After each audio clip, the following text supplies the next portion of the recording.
Anthony Joshua won, Anthony killed this guy. Listen, a lot of questions, blah blah blah. Only one my answer. Anthony Joshua is Olympic champion. Yeah. First. Jack Paul is sportsman, YouTuber, showman.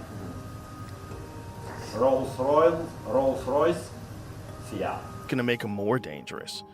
He's going to be terrifying, and he's going to have a lot to prove. He's going to be very angry that Jake Paul wants to fight him. Knows how to keep that stick in your face. He will keep that jab in his face, and that right hand, if it hits you, you're fucked. No way in my mind I can see Jake Paul getting an upset or beating Anthony Joshua. It's a whole different ball game. This guy is a heavyweight. He's an Olympian. He's a world champion. He's all these different things. Pros are warning Jake Paul about Anthony Joshua's power, especially as AJ is looking his best in training camp. Analysts note that Joshua's size, speed, and knockout ability make him a serious threat, and any misstep from Jake could be dangerous. Even with Jake's improvements in hard work in the gym, experts stress that he is stepping into a completely different level of boxing. Former trainer Shane Mosley echoes these concerns, saying he just can't see it and emphasizing that surviving the fight will be Jake's main challenge, as AJ's experience and strength far exceed anything Jake has faced before. That you see of Jake potentially pulling this off, can he get the upset? And what would it take? There's no way in my mind I can see Jake Paul getting an upset or beating Anthony Joshua. It's a whole different ball game. This guy is a heavyweight. He's an Olympian. He's a world champion. He's all these different things. And Jake Paul is moving up to heavyweight. And, they say Anthony Joshua's chinny, but he's chinny with people that are real heavyweights that punch hard, not with cruiserweights or heavyweights. So, with that being said, I mean, if Nate Diaz could take Jake Paul's punch at their particular weight, then you don't think Anthony Joshua would take Jake Paul's punch at that weight? I don't understand. I just can't see it. I think that it's a great publicity stunt, I guess, or whatever. But I can't see Jake beating Anthony Joshua. I just can't see it. You're not training with him for this fight, right? No, I'm not training for this fight. If I was, there we go. What would you tell him? If I was training with him, what kind of game plan, right? I wouldn't even know what to tell him. You'd be at a loss? I'd be like, would you take the job? Yes, right? I mean, I'd take it for him not to get hurt. Okay. You know what I'm saying? Like, I'm not gonna. I can't say that I would say I think he's gonna win, but I would try different ways of maybe trying to move around or get up under him or hold him a certain way. Maybe there's something in there that he sees that he can try to. Boxing agent Sam Jones has expressed serious concern about Jake Paul facing Anthony Joshua, warning that the fight carries extreme danger. Jones emphasizes that if AJ lands a clean punch, it could have devastating consequences, comparing the impact to the power Joshua has shown against fighters like Francis and Ngannou. He stresses that Jake Paul must respect Joshua's size, strength, and knockout ability, as a single mistake could change the fight in an instant. Jones also points out that this fight couldn't realistically be fixed. If Jake were to defeat AJ under fair conditions, it would be considered one of the biggest upsets in boxing history. His analysis underscores the stark difference in skill, power, and experience between the two fighters, highlighting why experts continue to caution Jake about the immense risks involved in stepping into the ring with a top-tier heavyweight like Anthony Joshua. This could go really wrong if like I say, you want him to come out, no matter what anybody thinks about Jake Paul, you want him to get out of the ring and be safe. But the reality is, if AJ hits him like the same way he hit Francis Ngannou, he could brown bread him, Jim.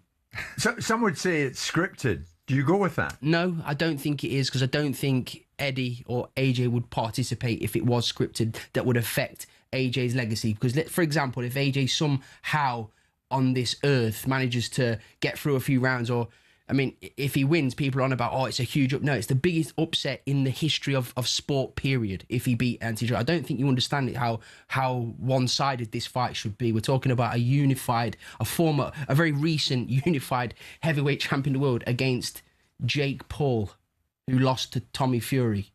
That's the reality of what we're looking at here. You watch it. I've never denied I'll watch it, because it's like when Simon Cowell used to get excited over magicians trying to climb out of a box. It's the jeopardy involved of trying to climb out the box, because you think, oh my life, what could go wrong here? That's what I'm watching it for the potential. I'm just being honest. I will watch it, but I just think that. Do you think it's scripted? No. I mean, I spoke to Eddie. Eddie thinks he'll get him out there without one big shot, but a cluster of punches will take him out. Because if he does take a big shot, like Ngannou took, he's going to get hurt, but he's going to get hurt anyway. That's the nature of the business. People do get hurt in a boxing ring. The best fighters get hurt. So he's not immune to it. The interesting thing will be is exactly how the conclusion of the fight will be and how it gets sold into the public, because people are going to fly around. I was going to go there and watch it, not because I felt the fight had any meaning, but because I wanted to understand the scale of what's going on with Netflix and what's the scale of something like this that can generate 150 million, because there's only one reason Anthony Joshua's going in there. Anthony Joshua has been laser-focused in his training camp, dedicating himself entirely to preparation for the Jake Paul fight and nothing else. With a contractual weight limit of 245 pounds, AJ has trimmed down and is reportedly looking leaner and sharper than in recent years, showing a shredded physique as part of his intense prep. He's training with elite coaches and taking the bout seriously, isolating himself to stay locked in on winning and performing at his best. This disciplined approach reflects his experience as a former two-time world champion and Olympic gold medalist, proving that his focus is fully on being ready for fight night and giving his all to secure victory. So what am I bringing differently? I wouldn't say a new mindset, but definitely like a new perspective. But ultimately, everything new has to lead to a win. So yeah, that's what I'll focus. Chael Sonnen, a well-known MMA analyst, breaks down the matchup between Jake Paul and Anthony Joshua, stressing the sheer difficulty Jake faces. Sonnen notes that even if Jake had any additional advantages or tricks, the physical disparity makes it nearly impossible for him to reach Joshua's head effectively. From the outset, the fight has been promoted as a classic matchup of David versus Goliath, a smaller, less experienced Jake Paul against a bigger, stronger, and highly decorated Anthony Joshua. While this dynamic generates excitement among fans, Sonnen emphasizes the danger inherent in such a size difference.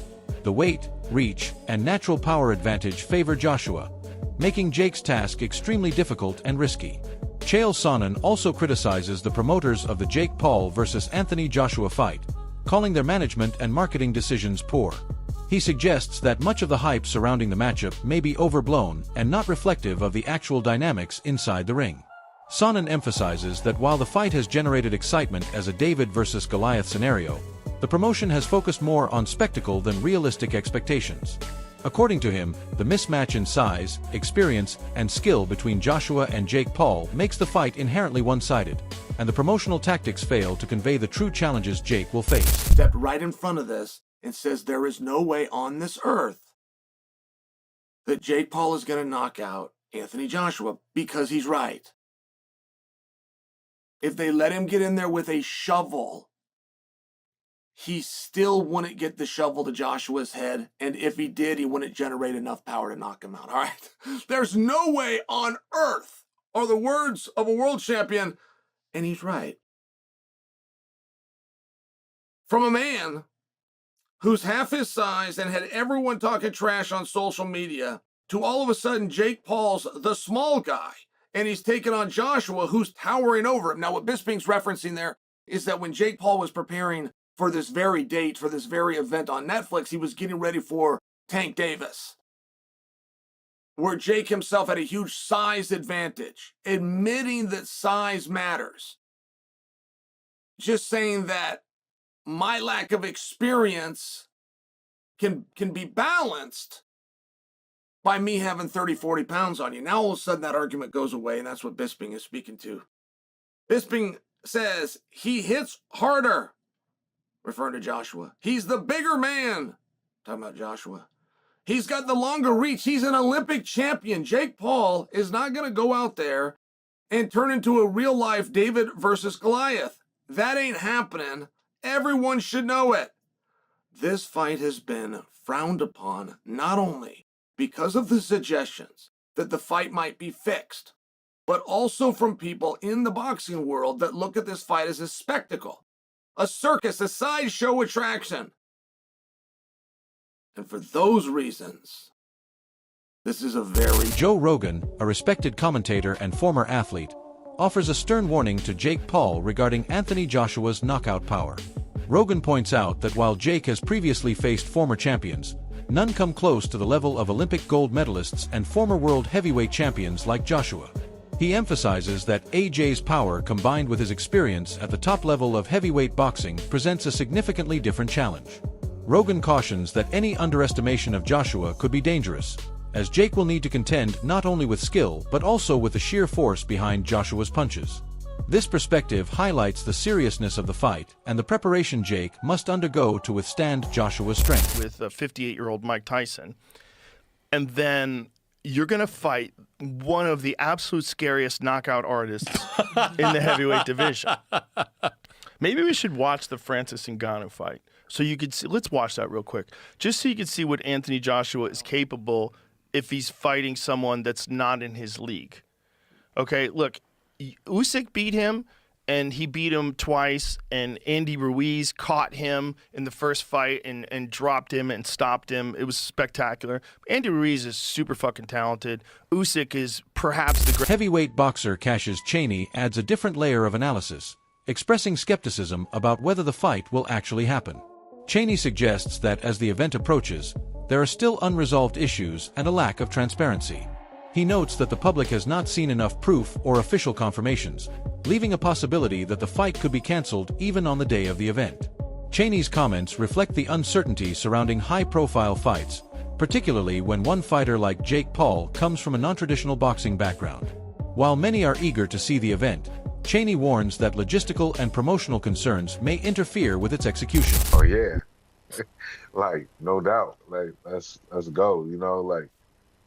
So I was excited, but to be honest with you, as the fight got closer, I started to feel a little bit like something don't feel right.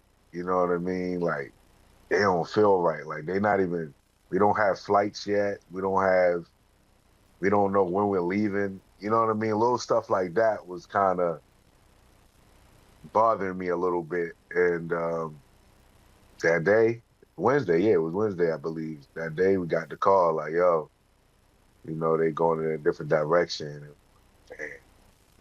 And, it sucked. Did you know that different direction was Jake Paul? No, I didn't. But I wasn't surprised either, you know what I mean? Because, Jake Paul, listen, all these guys, they businessmen. When I put it into comparison, AJ was going to fight an 8-rounder against Cassius Chaney. Yeah. Teddy Atlas, a legendary boxing trainer and analyst, brings a balanced perspective by acknowledging Jake Paul's hard work and dedication. Atlas points out that while Anthony Joshua's credentials as a heavyweight champion and Olympic gold medalist make him a formidable opponent, Jake has shown remarkable progress for someone who began as a YouTube personality.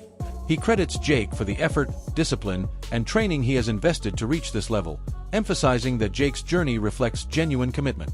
Atlas suggests that while the odds heavily favor Joshua, the fight represents a significant milestone in Jake's career and a testament to his development as a boxer. Champ, gold medalist in the Olympics, bigger, stronger, professional, top fighter, top amateur, against a guy who's been doing it for 4 or 5 years, and I give credit to Paul. He's worked his backside off to build this promotional machine that he has, to build this dream. To make this vision come to light. Incredible businessman, and incredible what he's done in the ring. He's picked the spots and everything else, but he still faced danger. And he still, took it serious, where he's trained his backside off and where he's improved as a fighter. Does that put him in the class of a top professional fighter who's been doing it his whole life? No. Of course not. But does that make you at least examine it? Yes. And when I examine it, I start with a couple things. First of all, Jake Paul is pretty damn smart. He hasn't made too many mistakes. I know it was the Tommy Fury fight. That was close. But one loss. There's one loss. But he hasn't made too many damn mistakes.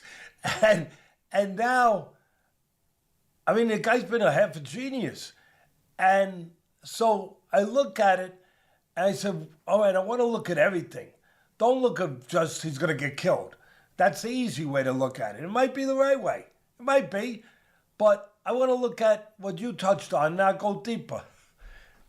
It's been 15 months. He hasn't fought Joshua. Last time he got in the ring, he got destroyed. He got knocked out. That's hard to overcome. There's bats in the belfry. There's ghosts in the attic. That's hard to overcome. I mean, that's there. Another crucial perspective comes from boxing analysts who comment on the legitimacy of the matchup. They assert that despite Jake Paul's reputation for attention-grabbing events and speculation about fight fixing, this particular fight with Anthony Joshua will follow professional standards. Joshua's denial of any manipulation ensures that the bout will proceed as a true competitive match. Analysts emphasize that both fighters will engage in a regulated official contest, dispelling rumors that the fight could be prearranged. This assurance maintains credibility in the sport and sets expectations for fans anticipating a genuine showdown between a rising influencer turned boxer and a seasoned heavyweight champion. A recurring theme in the analysis is the impact of size, strength, and experience. Experts consistently highlight that Anthony Joshua's physical attributes create a considerable advantage. With a significant weight and reach difference, Joshua can dictate the range and tempo of the fight, making it difficult for Jake to land meaningful punches. Analysts explain that this factor is critical, as boxing at the heavyweight level requires not just skill but also the ability to absorb and deliver powerful blows.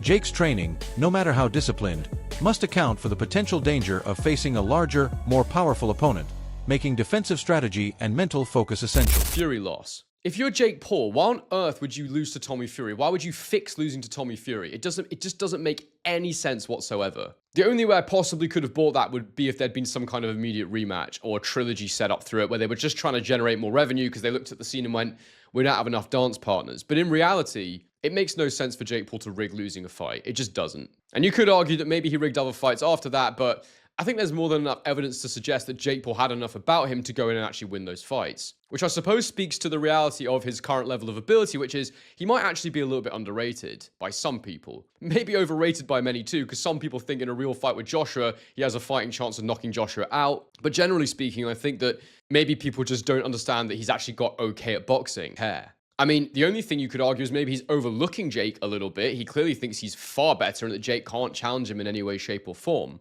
Which makes you worried about complacency, but even a complacent Anthony Joshua should be able to get it done in there fairly comfortably against Jake Paul. We also have to consider Anthony Joshua's existing wealth. There's boxers who have been far less commercially successful than Anthony Joshua in their careers, and I could kind of understand them maybe being tempted by an offer from Jake Paul to rig a fight and take a load of money. But it just wouldn't make any sense for Anthony Joshua, who's already extremely wealthy. As far as I know, he doesn't have any issues with gambling or any stuff like that. So whilst he doesn't need the money, it's just easy money, which means it makes you sort of think, well, this must be a real fight if it's easy money. Because the only thing that's easy for Anthony Joshua to do is to go in there and win, to go in there and smash the guy in front of him. It wouldn't be easy for him to go in there and somehow let Jake Paul win. That would be a very difficult. That's it for today's video.